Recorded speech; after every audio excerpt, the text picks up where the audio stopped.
అభినందన సినిమాలోని చుక్కలాంటి అమ్మాయి చక్కనైన అబ్బాయి పాటలోని చరణం విధంగా కొత్త బట్టలు కుట్టిస్తారు, గుర్రం స్టార్ట్ ఎక్కిస్తారు, ఊరంతా ఊరేగిస్తారు అనే సినీ గేయాన్ని తలపించేలా నిందితులను శ్రీకాళహస్తి పోలీసులు పట్టణ ప్రధాన వీధిలో నడిపించుకుంటూ తీసుకెళ్లారు. శ్రీకాళహస్తిలో ఇద్దరు యువకులు వీరంగం సృష్టించారు. ఏకంగా విధుల్లో ఉన్న హెడ్ కానిస్టేబుల్ కాలర్ పట్టుకుని దాడికి ప్రయత్నించడమే కాకుండా కత్తితో బెదిరింపులకు పాల్పడ్డారు. ఈ ఘటనపై జిల్లా పోలీసు యంత్రాంగం సీరియస్గా స్పందించింది. శ్రీకాళహస్తి రైల్వే స్టేషన్ సమీపంలో ల్యాప్టాప్ చోరీకి గురైనట్లు డైల్ 100కు సమాచారం అందింది. దీంతో శ్రీకాళహస్తి 1 టౌన్ పోలీస్ స్టేషన్కు చెందిన హెడ్ కానిస్టేబుల్ రమణయ్య ఘటనా స్థలానికి వెళ్లారు. అదే సమయంలో 2 బైకులు ఢీకొని 2 యువకులకు గాయాలయ్యాయి. ప్రమాదానికి కారణమైన బైక్ తాళాలను హెడ్ కానిస్టేబుల్ తీసుకోవడంతో యువకులు ఆగ్రహానికి గురయ్యారు. శ్రీకాళహస్తి కొండమెట్టకు చెందిన జితేంద్ర శ్రీనివాస్ హెడ్ కానిస్టేబుల్ రమణయ్యతో వాగ్వాదం దిగి ఆయన కాలర్ పట్టుకుని దాడికి ప్రయత్నించారు. అంతటితో ఆగకుండా కత్తి తీసి బెదిరింపులకు పాల్పడ్డారు. యూనిఫామ్లో ఉన్న పోలీసుపై యువకులు దౌర్జన్యంగా వ్యవహరించడంపై పోలీసులు వెంటనే స్పందించి ఇద్దరిని అదుపులోకి తీసుకున్నారు. హెడ్ కానిస్టేబుల్ రమణయ్య ఫిర్యాదు మేరకు జితేంద్ర శ్రీనివాసులపై పోలీసులు కేసు నమోదు చేసి హత్యాయత్నం కేసు నమోదు చేసి ఇద్దరిని అరెస్ట్ చేశారు. అనంతరం అడిషనల్ ఎస్పీ రవి మనోహరాచారి ఎదుట నిందితులను హాజరుపరిచారు. విచారణలో శ్రీనివాస్పై గతంలోనూ ఓ కేసు నమోదైనట్లు పోలీసులు గుర్తించారు. ఇన్స్టాగ్రామ్ రీల్స్ చేస్తూ వైరల్ కావాలనే ఉద్దేశంతోనే నిందితులు ఆన్లైన్లో కత్తిని కొనుగోలు చేసినట్లు పోలీసుల విచారణలో వెల్లడైనట్లు సమాచారం.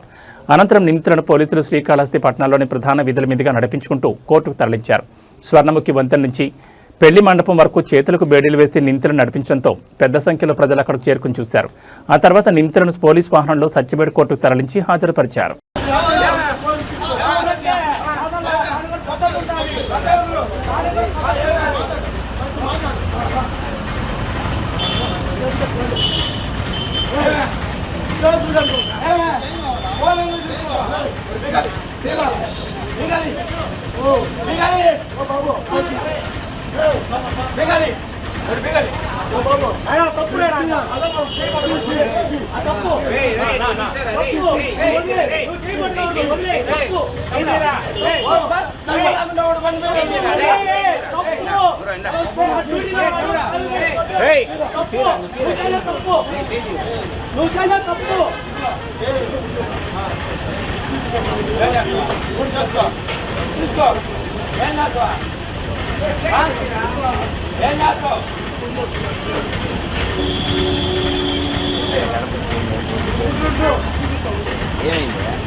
Venga,